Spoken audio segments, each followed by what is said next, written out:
नमस्कार दोस्तों, स्वागत है आपका आज की इस वीडियो में। आज की इस वीडियो में हम लोग भारतीय संविधान के एक बहुत ही महत्वपूर्ण विषय राष्ट्रपति को यूके ट्रिपल एसए और यूके पीसीएस और अन्य प्रतियोगी परीक्षाओं के दृष्टिकोण से इस वीडियो में कवर करने वाले हैं। तो सबसे पहले हम बात करते हैं राष्ट्रपति के संवैधानिक प्रावधान की। तो बात करें भारत के संविधान यानी कि संविधान के भाग 5 में क्या है, संघीय कार्यपालिका का वर्णन किया गया है। यह आर्टिकल 52 से 78 में संघीय कार्यपालिका का वर्णन किया गया है। तो इसी भाग में हम देखेंगे किसमें, यानी कि इसी संघीय कार्यपालिका के अंतर्गत हमारे राष्ट्रपति, उपराष्ट्रपति, प्रधानमंत्री, मंत्रिपरिषद और महान्यायवादी से संबंधित प्रावधान भी दिए गए हैं। तो आज की इस वीडियो में हम लोग जो संघीय कार्यपालिका है उसका जो प्रमुख जो प्रावधान है राष्ट्रपति को इस वीडियो में कवर करने वाले हैं। ठीक, तो बात करें जो राष्ट्रपति है, तो राष्ट्रपति का जो वर्णन है वह संघ के अंतर्गत ही आता है। क्लियर। अनुच्छेद 52 से, ठीक, यानी कि आर्टिकल 52 से 62 के अंतर्गत क्या है, राष्ट्रपति के मुख्य प्रावधान है। ठीक, बाकी जो अनुच्छेद हैं उनमें भी वर्णन किया गया है, बट 52 से 62 में राष्ट्रपति के मुख्य प्रावधानों का वर्णन किया गया है। क्लियर। देखिए, अब हम लोग देखते हैं राष्ट्रपति को।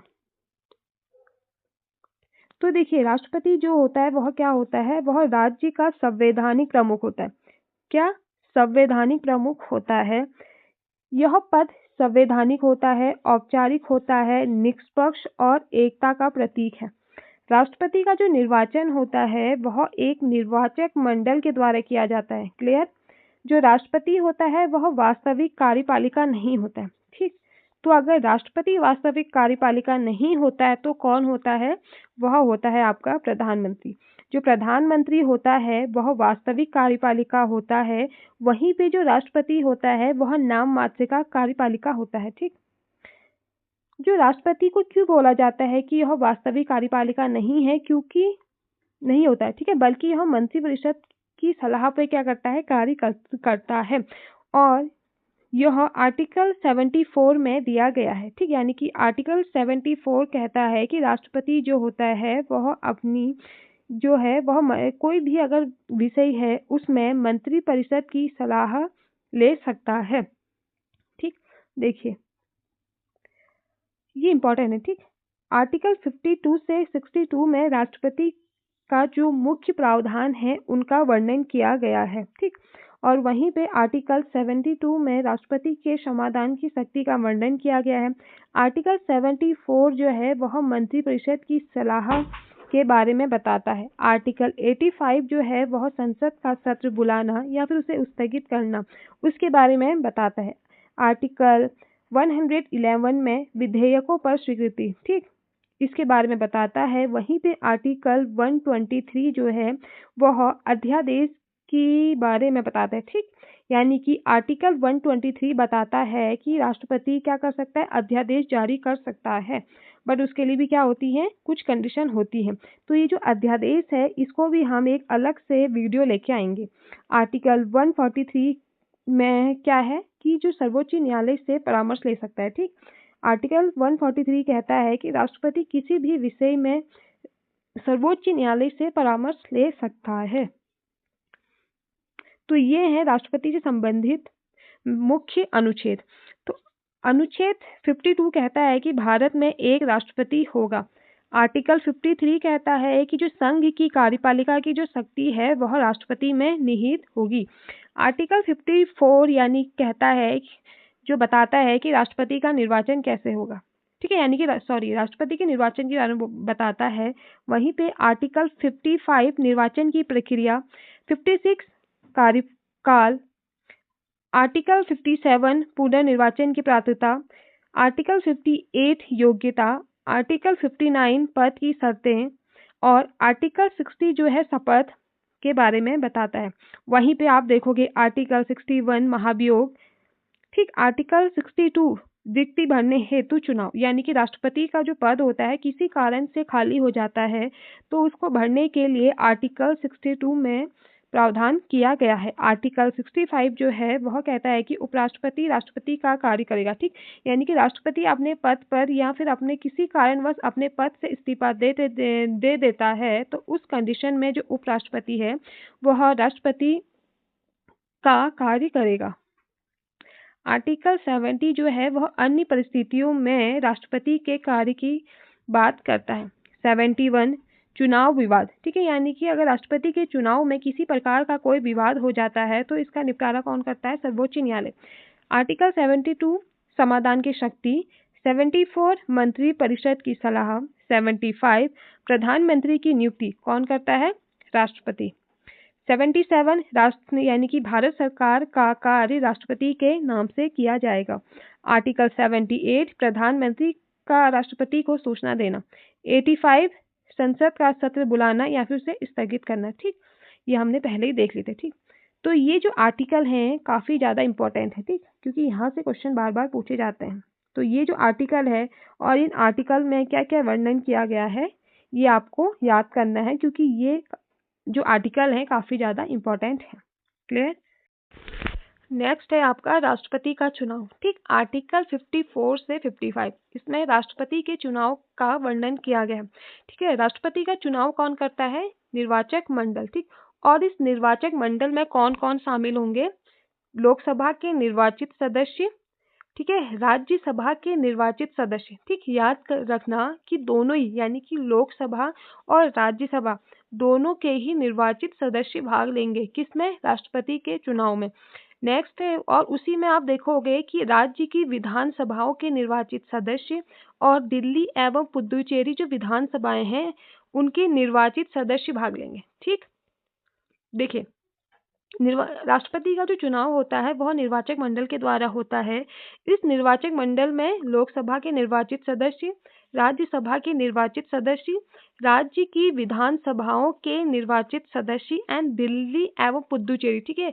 याद रखिएगा कि दिल्ली एवं पुडुचेरी जो विधानसभा है उसके ही निर्वाचित सदस्य भाग लेंगे, ठीक।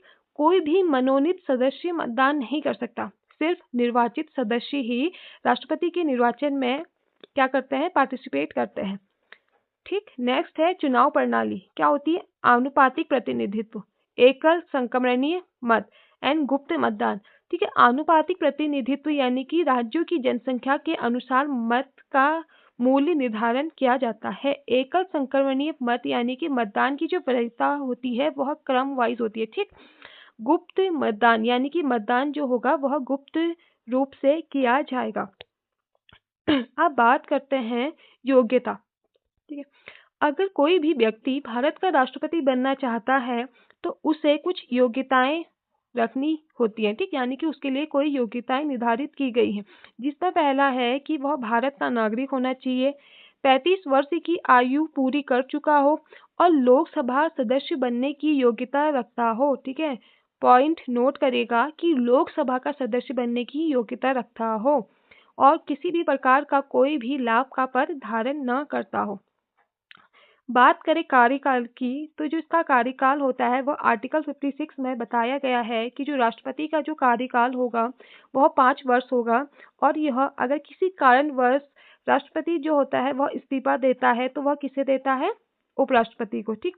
और या फिर राष्ट्रपति को महाभियोग के द्वारा भी हटाया जाता है। उत्तराधिकारी आने तक पद पर बना रहता है, ठीक। यानी कि जब तक कोई दूसरा व्यक्ति राष्ट्रपति नहीं बन जाता तब तक यह अपने पद पर बना रहता है।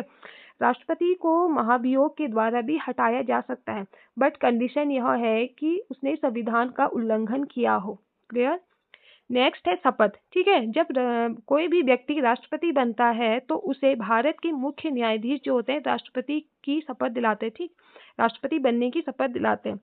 या फिर अगर मुख्य न्यायाधीश उपस्थित ना हो तो उस कंडीशन में सर्वोच्च न्यायालय के वरिष्ठ न्यायाधीश द्वारा शपथ दिलाई जाती है। पहला कौन है? कि सबसे पहले भारत के राष्ट्रपति को मुख्य न्यायाधीश के द्वारा शपथ दिलाई जाती है। अगर सीजीआई यानी कि चीफ जस्टिस ऑफ इंडिया भी उपलब्ध ना हो तो उस कंडीशन में सुप्रीम कोर्ट के जो वरिष्ठतम न्यायाधीश है उसके द्वारा शपथ ये दिलाई जाती है। नेक्स्ट है आपका महाभियोग, ठीक है। इंपॉर्टेंट है महाभियोग, ठीक है। आर्टिकल 61 में महाभियोग के बारे में बताया गया है। महाभियोग यानी कि अगर सिंपल सी भाषा में मैं बोलूँ तो राष्ट्रपति को उसके पद से हटाना।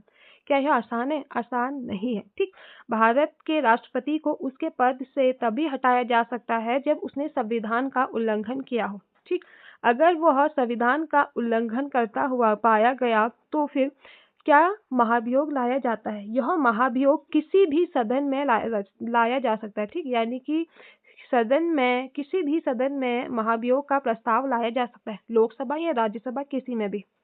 14 दिन पूर्व नोटिस देना आवश्यक है। ठीक, यानी कि क्या करना है, 14 दिन पूर्व नोटिस देना आवश्यक होता है। प्रस्ताव पारित करने के लिए विशेष बहुमत की आवश्यकता होती है। ठीक, नोट करना कि क्या होती है, विशेष बहुमत की आवश्यकता होती है। फिर जिस सदन में पारित किया जाता है, फिर जो वहां से जो दूसरा सदन है वह इसकी जांच करता है। जांच के बाद दूसरा सदन प्रस्ताव पर निर्णय लेता है। अगर यह प्रस्ताव पारित हो जाता है तो राष्ट्रपति को उसके पद से हटाया जाता है। क्लियर?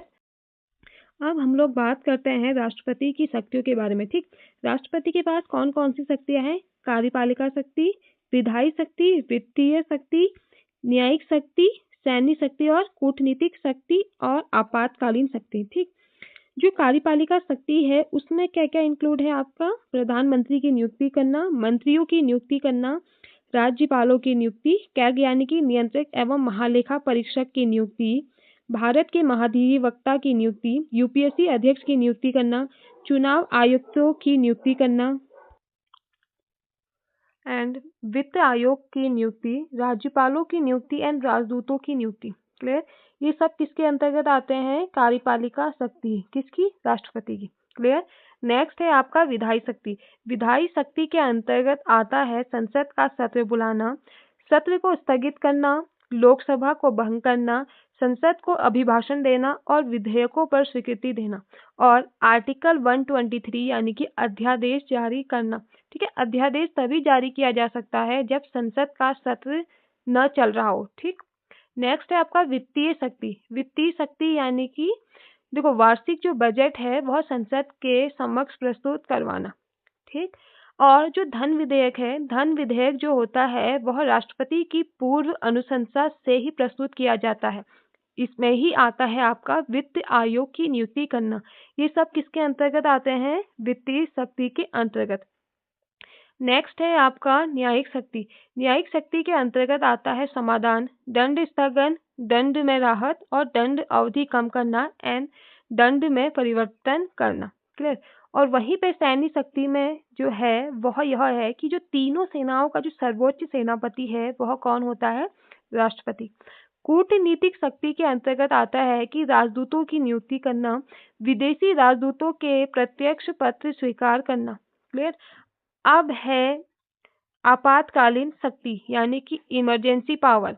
तो आर्टिकल 352 जो है वह राष्ट्रीय आपातकाल की बात करता है। राष्ट्रीय आपातकाल यानी कि नेशनल इमरजेंसी। वहीं पे आर्टिकल 356 राज्य में राष्ट्रपति शासन के बारे में वर्णन करता है। ठीक, यानी कि जो 352 है वह नेशनल इमरजेंसी यानी कि राष्ट्रीय आपातकाल के बारे में वर्णन करता है। तो वहीं पे आर्टिकल 356 भारत में राज्य में राष्ट्रपति शासन यानी कि जो स्टेट में आपको क्या लगता है राष्ट्रपति शासन लगता है उसके बारे में वर्णन करता है। वहीं पे आर्टिकल 360 जो है वह वित्तीय आपातकाल के बारे में बताता है। ठीक है, अभी तक हमारे देश में जो आर्टिकल 360 है यानी कि वित्तीय आपातकाल है यह नहीं लगा है। अब बात करते हैं राष्ट्रपति की जो वीटो शक्ति के बारे में। ठीक, इसके पास पूर्ण वीटो पावर है, निलंबनकारी वीटो पावर, ठीक, और है आपकी पॉकेट वीटो।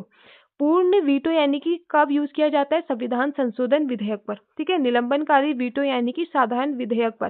ठीक है, कब? जब संसद पुनः पारित करे तो राष्ट्रपति को स्वीकृति देनी होती। ठीक, यानी भी कोई भी विधेयक अगर राष्ट्रपति के पास जाता है और राष्ट्रपति उसे दोबारा संसद के पास भेजता है और संसद क्या करती है, फिर पुनः पारित करके राष्ट्रपति के पास भेजती है विधेयक को, तो उसमें क्या करेगा? राष्ट्रपति अपनी स्वीकृति देगा ही देगा। नेक्स्ट है आपका पॉकेट वीटो। पॉकेट वीटो यानी कि विधेयक को अनिश्चित काल तक रोके रखना। देखो, अब बात करते हैं अध्यादेश। जो अध्यादेश है वह आर्टिकल 123 में, ठीक, इसकी शर्तें क्या हैं? इसकी शर्तें हैं कि संसद का सत्र अगर नहीं चल रहा है तो उसी कंडीशन में राष्ट्रपति अध्यादेश जारी कर सकता है। तत्काल कार्रवाई आवश्यक है। अध्यादेश जो होता है संसद की पुनः बैठक के 6 सप्ताह तक ही प्रभावी रहता है यदि वह कानून न बने, ठीक। तो ये रही हमारी आज की वीडियो। तो दोस्तों मिलते हैं आपसे एक नई वीडियो के साथ एक नए टॉपिक लेके। धन्यवाद।